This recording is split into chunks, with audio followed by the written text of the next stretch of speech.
Walanta rin ng blessings para dito kay Jeffrey kasi Marami namang niyog dyan, pero hindi kami dyan pwede manguha.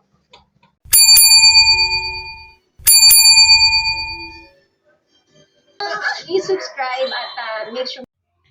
So, ayan, mga kabayan ko. Gusto po kayo? Dito na naman po ako. Welcome po kayo sa aking YouTube channel, Rani Channel. Pakisubscribe, like, share, and comment, at skip ad, mga kabayan ko. Luzon, Visayas, Mindanao, hanggang sa ibang bansa na mga OFW, mga kabayan natin dyan sa abroad. Saan kayo palig na mundo na roon, sana po nasa mabuti kayong kalagayan at malayo sa karamdaman. Okay, mga kabayan ko dyan, ingat-ingat kayo dyan ha, sa abroad. Kami dito sa Pilipinas, ito, ilang bagyo ang dumating sa amin, 3 o 4 yata ang bagyo dumating sa amin. Ito, binaha kami sa Metro Manila, mga kabayan ko, okay?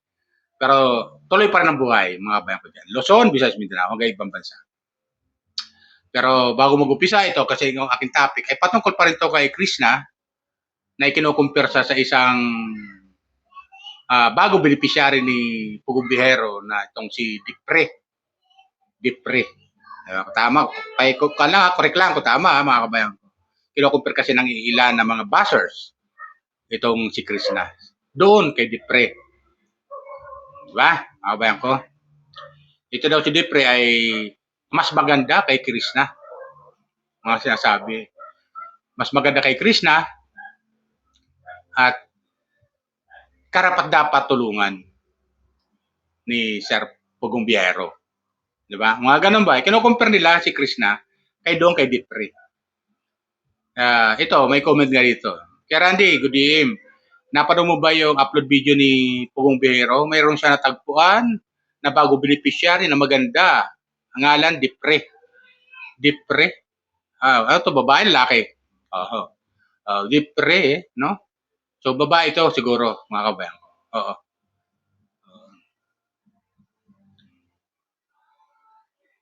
Pero, para sa akin, mga kabayan ko, okay lang yun kasi yan ang trabaho ni Sir Paul. Yan ang kanyang goal na maghanap talaga ng mga taong matutulungan, mga beneficiary na matutulungan karapat-dapat. At salamat at natagpuan ni Sir Paul itong si Dipre. At wala tayong question doon. Pero, ang question lang natin dito, katulad ng mga nagbabasa kanya, na kesyo mas maganda si Dipre kaysa kay Krishna, ay, yun na may hindi maganda. Di ba? Hindi maganda yon na i-compare si Krishna doon kay Dipre. Di ba? Bagamat pareho naging beneficiary ni Pugong Bihero. Si Krishna naging beneficiary ni Pugong Bihero. Kaya si Dipre, bagong na-tuklas ni Pugong Bihero na na beneficiary. Pero, magkakaiba sila ng pag-uugali.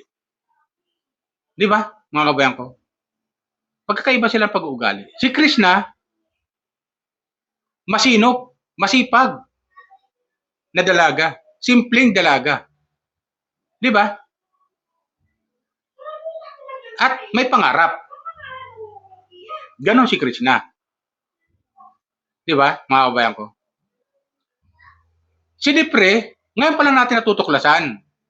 Hindi pa natin masyadong nakukuha yung kwento ng kanyang buhay, kung ano ba siya, bagamat na-interview na siya ni Sir Paul, nagayot ang buhay niya, pero hindi katulad ni Krishna, nasubok na.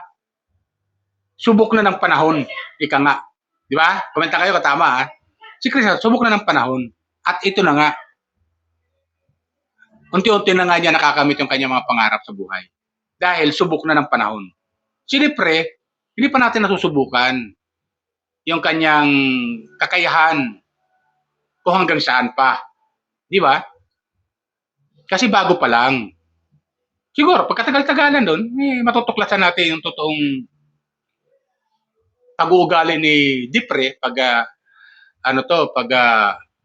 isinama ni Sir Paul sa PB House at tumulong-tulong doon sa mga gawaing bahay, na tulad ni Aisa na tinutulungan nila hanggang ngayon, tinutulungan ni Pugong Bihero, malalaman natin yan pag itong si Dipre dinala ni Pugong Bihero doon sa PB House. Di ba ganun yan, mga kabayan ko? Pero sa ngayon, huwag muna nating husgahan. Huwag natin sila muna i-compare sa isa't isa, si Krishna at saka si Dipre. Kasi si Dipre, ngayon pa lang natin natutuklasan Ngayon, bago pa lang natin nakikita doon sa upload video ni Pugubero. Di ba? Yun yung mga kabayan ko. Sabi nga ni Krishna, huwag siya i-compare sa iba. Kasi wala siyang katulad. Wala siyang katulad. Siya si Krishna. At may sarili siyang pag-uugali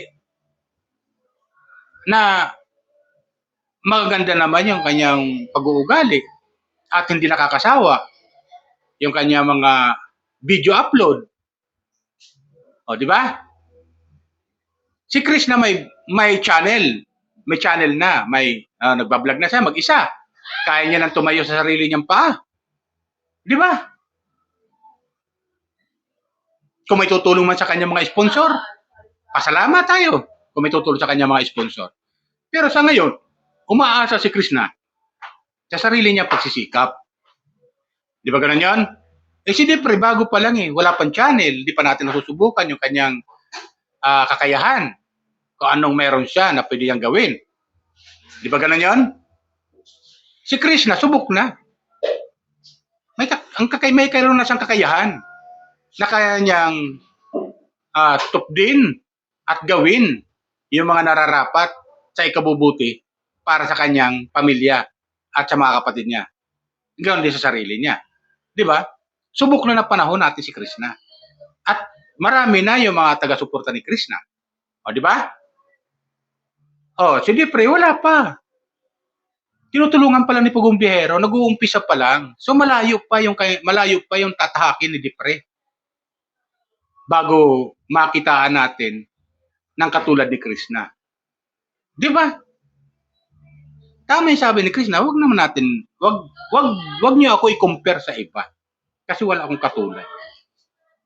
Di ba? Comment lang kayo, tama sasabi ko Kasi sinabi ni Krishna yun Kasi minsan i-compare siya ng isang reactor doon kay Beyonce. Di ba? I-compare siya galit si Krishna Bakit siya i-compare doon?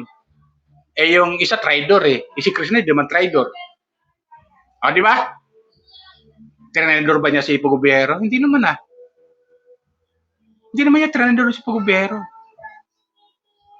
Bagkos, naging kuwampa nga sila naging magkaibigan pa yung isa, si Beyonce, traidor niya yung tumulong sa kanya Pagkatapos tulungan, ipinatulpo yung tumulong sa kanya.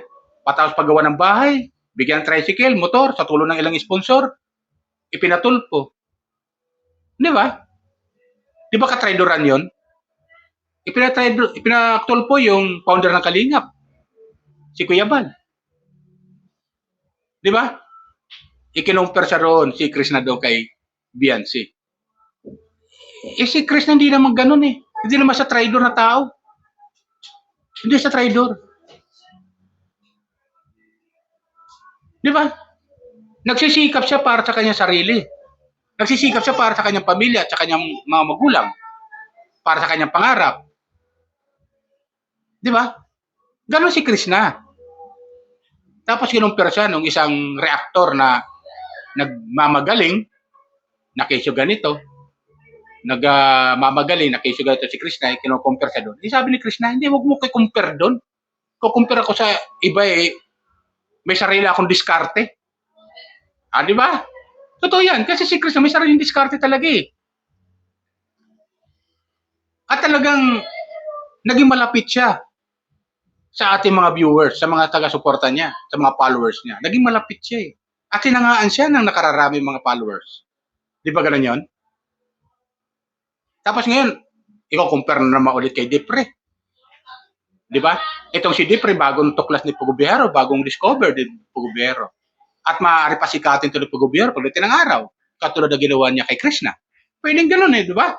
Pero malayo pa ang tatahakin ni Depre kaysa kay Krishna. Si Krishna, subok na ng panahon. Di ba? Subok na ng panahon. Si Krishna. Di ba? Hindi siya pwede compare doon. Si Krishna, masipag na dalaga at subok na natin. Di ba? At ito na nga, nakikita naman natin yung mga pinaghirapan niya. Di ba? Hindi na siya umasa pa sa tulong ni Pugumbihero. Di ba? Kasi natulungan na sa minsan, yung ipakilala siya sa atin. Di ba? Ngayon, nagsisikap siya ngayon. Nagsisikap na siya ngayon para sa kanyang pamilya, para sa kanyang sarili. Di ba ganun yan? Sabi nga, sa kasabihan, ang ginawa ni Pugobiero, maganda eh. Ito yung maganda ginawa ni Pugobiero. Hindi katulad ng ilan na, halimbawa, di ba, katulad yan, may isang tao, kailangan niyang mangisda. Oo, hindi, yung tao, kailangan niyang bigyan ng isda, di ba? Pero hindi palagi ba natin bibigyan siya ng isda? Bagkos, tuturuan natin siya kung paano manghuli ng isda para sa kanya sarili. So, ganoon ang ginawa ni Pugobiero. Hindi yung palagi siya magbibigay ng isda. Inalimbawa ko lang to, mga kabayan. Hindi siya palagi magbibigay ng isda doon sa tao na dapat tulungan niya. Ngayon, ang ginawa ni Pugobiero, tinuruan niya manghuli ng isda. Anong ginawa niya? Tinuruan niya manghuli ng isda. Bumili siya ng bingwit, bumili siya ng lambat, parang ganon, sample lang to para yung taong tinutulungan niya, na binibigyan niya lagi ng isda, para yung taong tinutulungan niya, matutong manghuli ng isda. Yan ang ginawa ni Pugobiero kay Krishna. Di ba? Tinuruan niya gumawa ng YouTube channel. Tinuruan niya kung paano mag-edit, paano mag-vlog, tinuruan niya. At ito na nga, nagagamitan ni Krishna yung itinuro ni Pugobiero sa kanya. At hindi na kailangan ni Krishna umasa pa kay Pugobiero na tulong mula sa kanya kung ano man yung may bibigyan na tulong ni Pugobiero.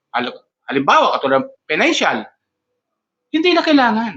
Hindi na kailangan ni Krishna umasa pa sa ilang sponsor na dati tumutulong sa kanya. Kasi marunong na siya manghuli ng isda. Marunong na siya mag-vlog. Ibig sabihin. Hindi ba gano'n yun? Gano'n ang ginawa ni Pugobiero. Tinuruan niya itong si Krishna. At ngayon, marunong na siyang tumayo sa sarili niya. Para kung paano dumiskarte sa buhay. Di ba? Kunting hasa lang eh. At na-adapt naman ito ni Krishna. At itong ginagawa niya. Di ba? At ito na nga, nakikita naman natin yung kanyang mga paghihirap ni Krishna. Unti-unti na natutupad. Di ba gano'n yun? Ngayon, huwag natin siya i-compare doon kay Dipre. Kasi si Dipre, nag-uumpisa pa lang na tinutulungan ni Pugobiero. Binibigyan pa lang niya na ngayon ng isda.